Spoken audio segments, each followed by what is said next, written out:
Mark, sometimes you get great games and sometimes you get Vikings Raiders 3-0.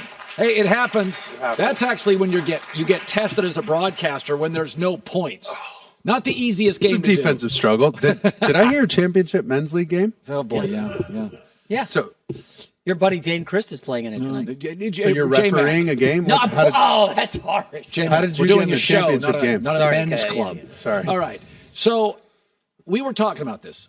Breeze, Steve Young, Montana, Brady, Dak. They hit 30. So everybody now on 2 years, I want to see if you can play. But you start looking at Steve Young and Joe Montana and Breeze and Brady, and Peyton Manning, by the way, most of their Pro Bowls and MVPs are post 30. And we're saying is if you're a freak physically, Lamar, Josh Allen, Favre, sure, you can kind of do stuff post snap early in your career.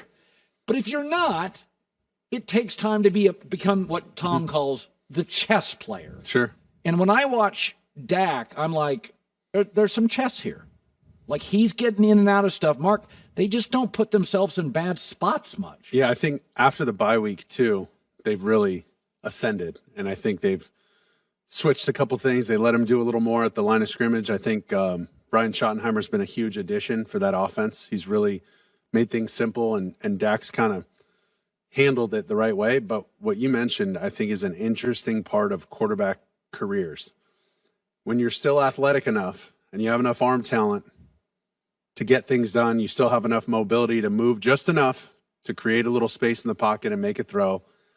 And your brain, your anticipation, your experience, the Rolodex of defenses and plays that you've seen and blitzes that you've seen are starting to intersect. And both of them are still there. I think that's your prime. And it's right around 30 that you just mentioned, where these guys, I know what's coming and I can still move enough. Look out, because I know where this ball is going to go. I got you now. Bring the blitz. Don't bring the blitz. I don't really care what you do. I'm so confident in my ability because I can still sling it. Look out. This is where things get really fun for a guy like Dak. But he's been fun to watch, man. No question. He's been throwing lasers. It's funny too, Mark, because there's a lot of new owners. And the new owners are kind of impatient. Yeah, they want it now, yeah.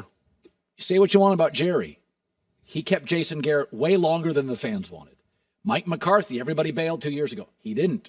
Dak, what do we make of him? Jerry's old school money. Like he's like, this is not my first rodeo. I'm not going to listen. And I will give him credit. Where the league is getting much less patient, Jerry's kind of like, I'm just going to stay with Mike. I didn't think the Kellen Moore thing would work. It's a better offense now. And by the way, they've been patient with the offensive line. They'll go get guys in the first round in the offensive line, and we crushed them for it.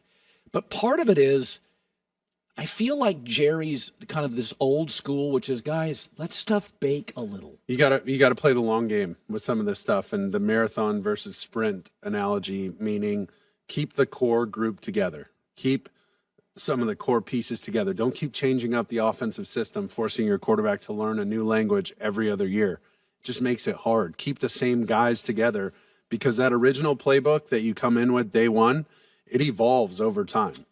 You have to think of these offensive playbooks as a living, breathing, almost like an animal, okay? And it's a baby when it first starts, and it's very simple. It can only do a couple things, and the players make it special. Well, as those players stay together and that offense grows a little bit, this offensive playbook takes on a new shape, a new life, and it's becoming something different. There's new code words. Hey, we're going to switch this up. We're going to add a tag, Travis Kelce, on this route that you've run 900 times, and we've hit 899 times out of 900. We're so good at this, but teams are starting to play it now. Here's their response. Boom, now we have a response to their response with this little tag. And we're just going to signal it with a little hand signal, whatever it is.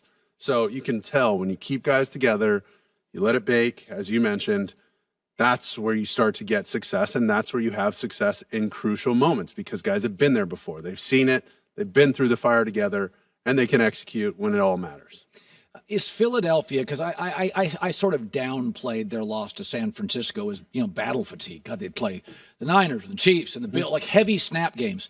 But there's also, as you well know, there's a reality of personnel limitations. They're not great at corner.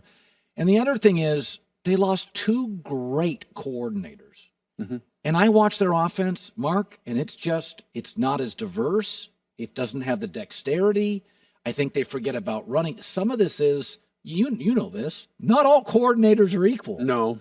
And as much as it's the coordinators, I think a lot of it has to do with the running game. Like when DeAndre Swift was on early, it made life easy for Jalen Hurts.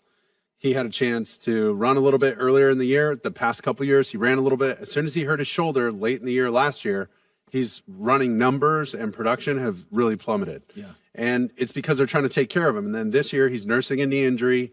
So he's not quite as explosive. You could tell when he's running, it's to get out of trouble, not to attack. Yeah. And it's a different mentality. And so when they don't hit those rushing numbers, when they don't dominate the line of scrimmage, when they're not controlling the tempo and pace, the other teams have done that to them. They've kind of flipped the script on the Eagles 2 weeks in a row.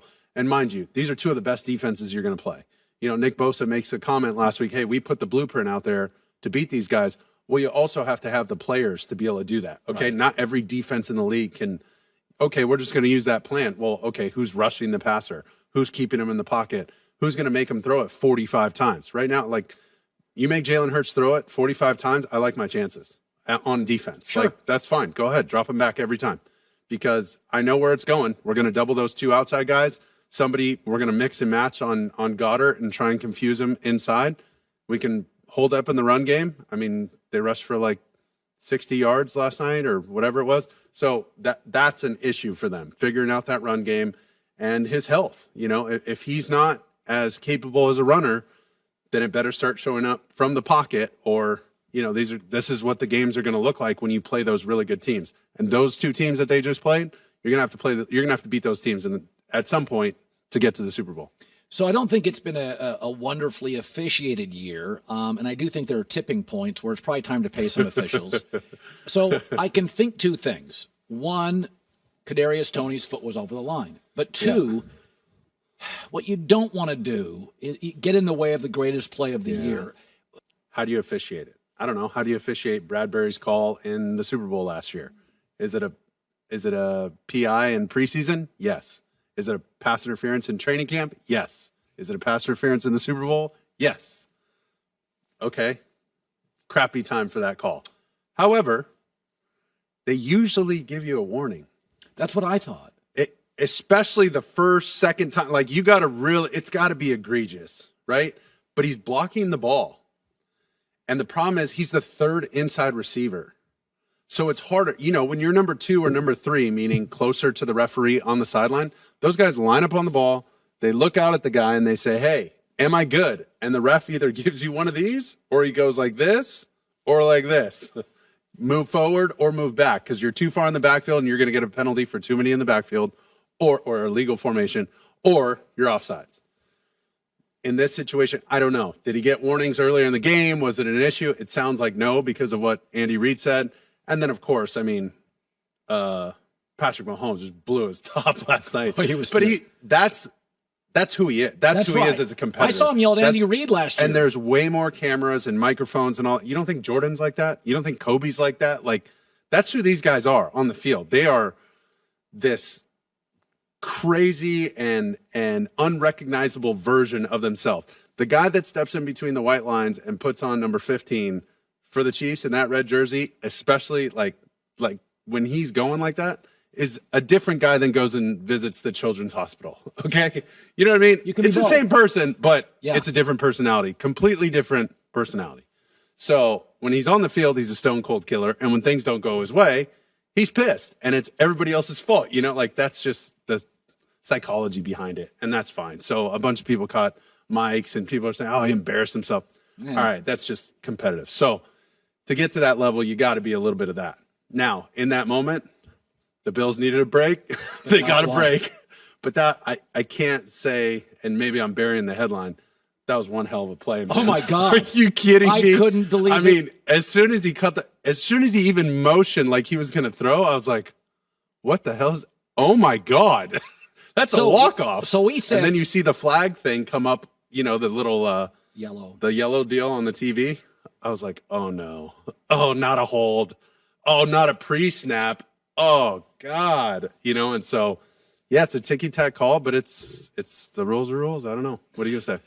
Hi, everybody. Thanks for watching. Subscribe here to get the latest from the show. Also, be sure to check out more of the best clips from The Herd or go watch a few segments from other shows on FS1.